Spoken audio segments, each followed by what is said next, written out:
Hello everybody, welcome to the channel. Been a while since I've done a video. I think the last video I done was the Guitar Center video. Got a lot more attention out of that than I expected. I didn't expect it to do that. That was just kind of a thought in my head, and apparently all the big channels thought the same thing, so I kind of rode the wave with that one. That was just kind of lucky, good timing on that. I guess I'll go ahead and mention my latest thoughts on that. To start with is, we're all keeping up with it, and apparently they're filing bankruptcy, going to reorganize and, get rid of a lot of debt and get some more operating capital and that kind of stuff. And I still hadn't changed my opinion. I mean, they've had a bad plan. They've kind of got left behind in the, with online sales and that type of thing, and still dealing with the retail kind of thing. And as we all know, retail has changed. The block and mortar thing has changed dramatically in the last 15 years, 10 years, whatever, with online sales. And then with the pandemic and all that, people are confined more to home, going to order offline. So all that has a factor. But something they did state was that they had made a profit in the months heading into these lockdowns and all that. And my whole thought with that is, if you quit paying your vendors and your landlords, and then maybe even your employees in some cases, your profit, it goes up. If you don't pay your bills, your profit increases. So I guess it's a wait and see thing with that, whatever happens. Maybe they can work things out and get back out there and, be competitive in the marketplace. I don't have a lot of hope in that. But anyway, that's all I really got to say about that. But we're going to talk about another big company that's been in business since 1924, and that's Sam Ash. And what I've got here is a Sam Ash made, it's a Brownsville, New York. I think it's a BST 20 is the model of it, but it's kind of a Strat copy type guitar. 3 single coil, 5-way switch. Kind of reminds you of an Ernie Ball a little bit, with the big horn up here on top. It's a real thin bodied guitar, small bodied, great beginner guitar. And these were, like a house brand for Sam Ash. Something they had produced for them, I think made in Korea. This one's somewhere in the 90s. They run anywhere from, $80 to $160 or something online. eBay, Reverb, places like that. But they make a lot of different body styles, a lot of different, I think they got like a Thug and I don't know what, and all different brands or different styles or models or whatever. But they're pretty much a beginner bass type guitar. Not sure what the retail was on these when they were new. But that's something they've had for a while, is these Brownsville. And I think Brownsville comes from a name it was the name of a building or a community or somewhere in New York where they lived. That's how they came up with the Brownsville names. It's not related to Brownsville, Texas. And like I say, I think were made in Korea. Not sure about it. We're going to get into it and see what we can find out about it. So if that's something you're interested in, hang on. Okay, we got this thing down here where we can look at it. There's a couple of things with this that's wrong with this. And one of them is kind of a design issue. The nut, and I'm going to try to get this where anybody can see it. I don't know. The nut is shaped really sharp to the front. I mean, the front of the, it's on a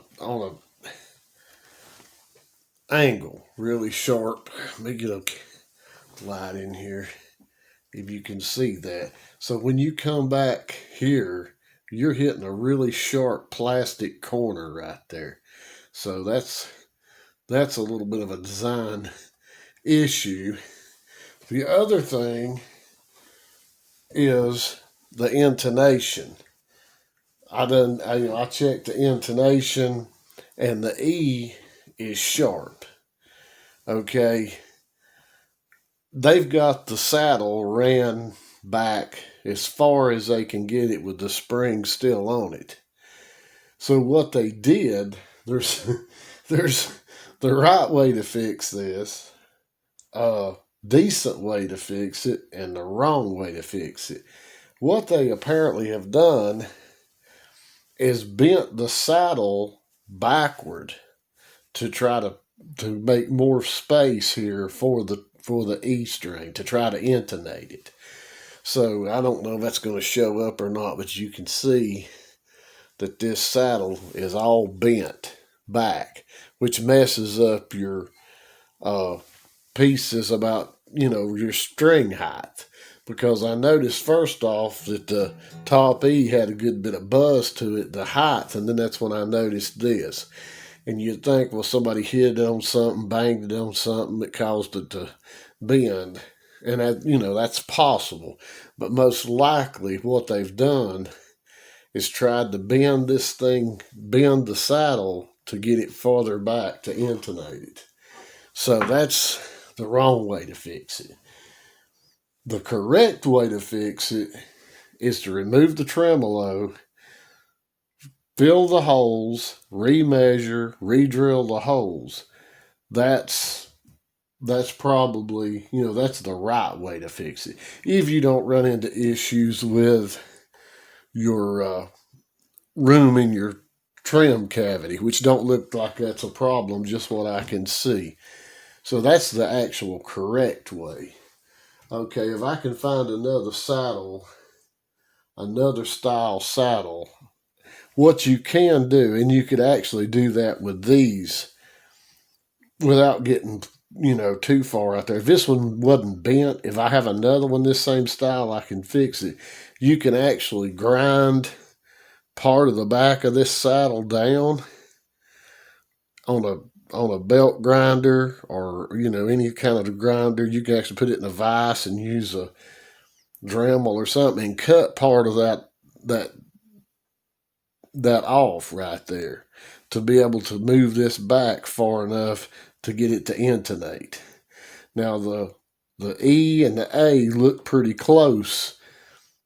The rest of them's got adjustment. The D string's a little bit close, but I think it could stand the adjustment. Possibly you could remove the springs, but when you do that, you're getting into it. But anyway, that's, this being probably an early 90s guitar, there wasn't CNC used too much in guitar building at that point. Mostly a jig or something where they set it down and drilled the holes, and all it takes is somebody, a Monday or a Friday to not get something right and not get this bridge in the right place. It's not really off all that bad, but it needs to be moved.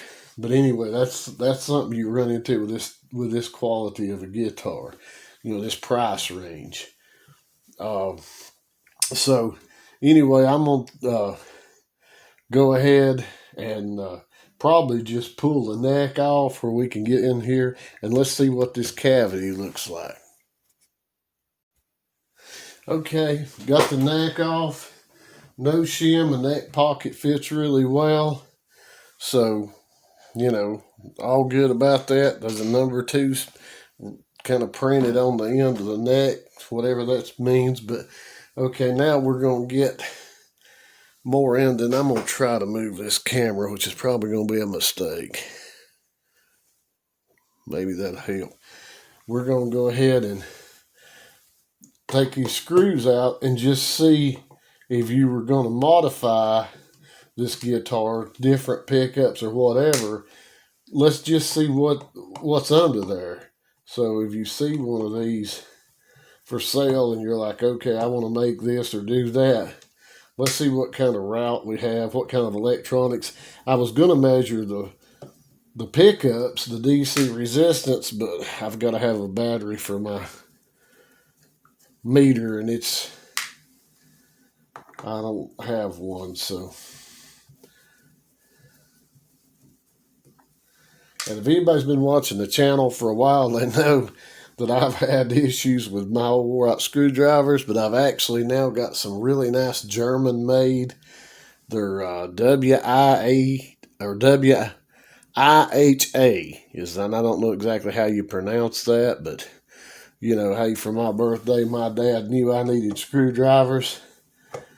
Man, it makes all the difference having some good screwdrivers. So that's definitely, if you're in the market from screwdrivers, and I got a whole set from little bitty ones on up to great big ones. So, man, these things really are nice. I was really needing some screwdrivers.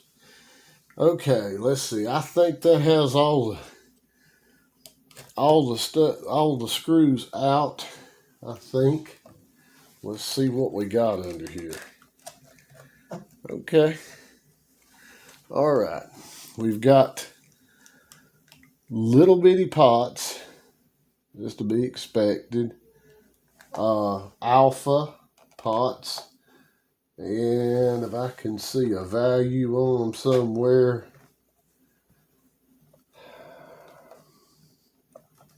Everything's soldered over top of till everything's soldered right over the value of them. Somebody's been in here before,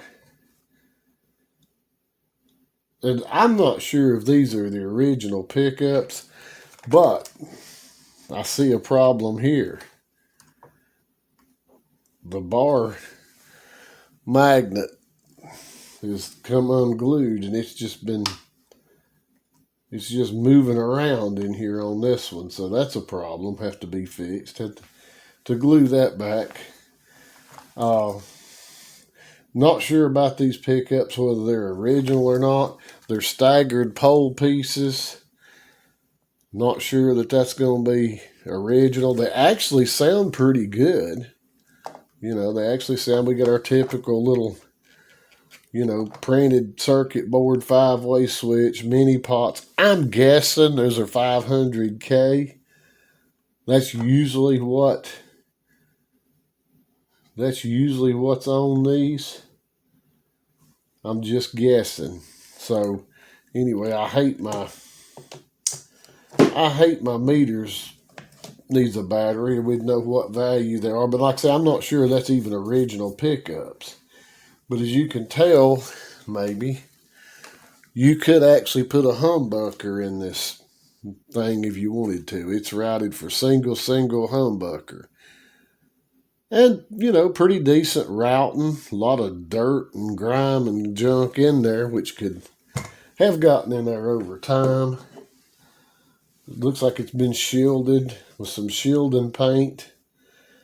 Looks like a plywood body. As you can, I don't know if this camera's going to let you see that, but you can see the different layers here. So, you know, if you see one of these Brownsville kind of Strat style guitars, then you know that, you know, at least in this case, it's routed for a humbucker. The typical little capacitor, and it's also wired to where you don't have a tone control on the bridge, and you know, it's just tone for the middle and neck, you know, kind of the old style stuff. Like I say, it's 5-way switch. So that's what you get with that. The neck, if I can get it back around here without too terrible of a mess. Get it set back in here. Maybe.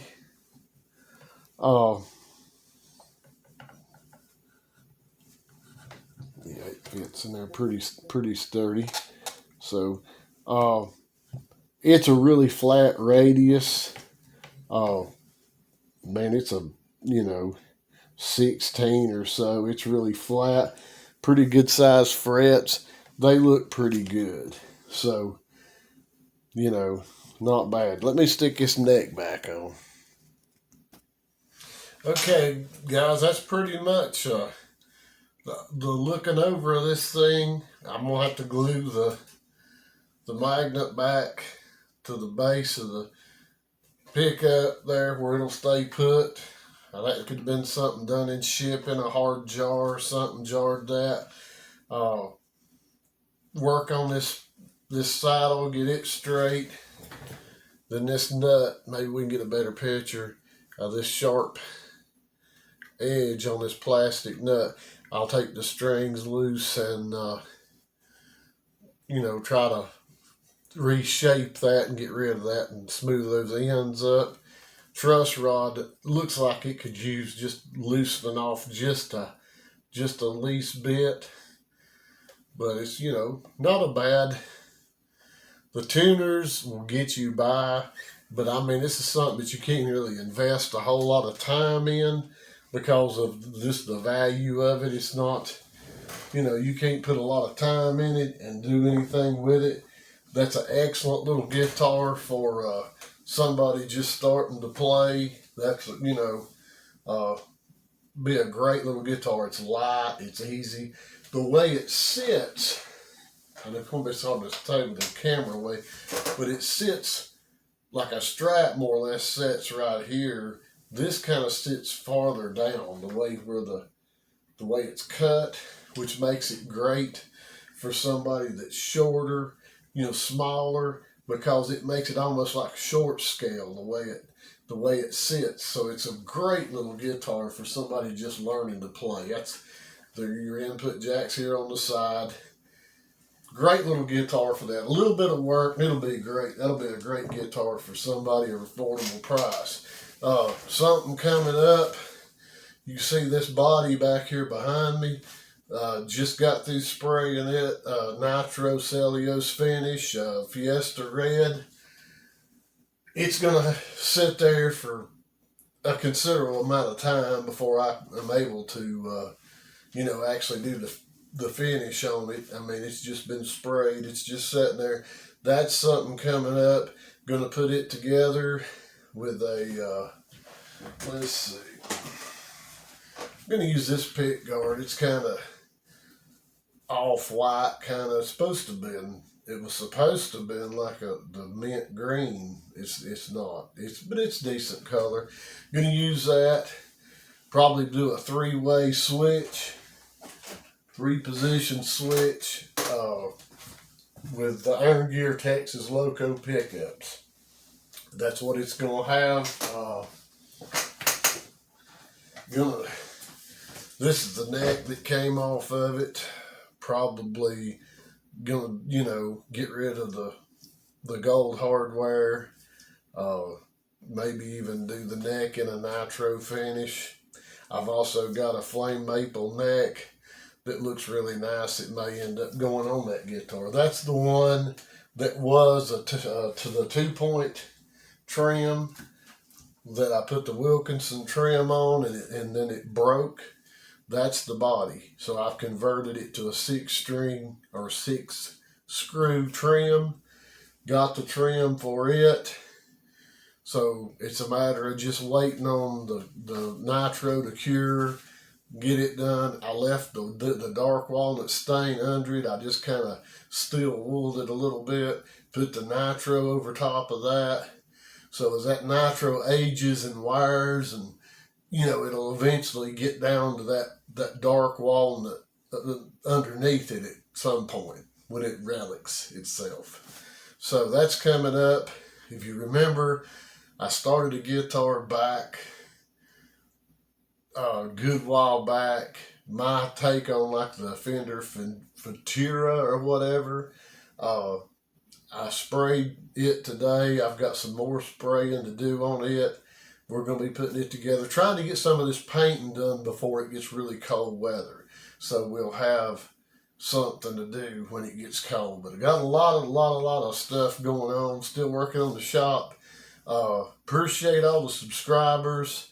Man, it's unreal. To me, because I'm not out here trying to sell stuff. I'm not trying to do YouTube for a living. I just do these little videos, and to think I got, as many people as I do interested in it, I greatly appreciate that. If you hadn't subscribed, consider it. I'm not going to push it. If you like it, subscribe. Give me a thumbs up. If you like it, give me one thumbs down if you don't. But really appreciate everybody. It makes the time I take to do these videos seem worthwhile to me, and that means a lot to me, to have people that I feel like get something from these videos besides a sales pitch about a Harley Benton or something. So anyway, we'll see what happens with Guitar Center. Got plenty of projects coming up, getting cold weather, getting dark early. I want to have more time to do this, So appreciate everybody. Hope this was interesting. Until the next time, see you.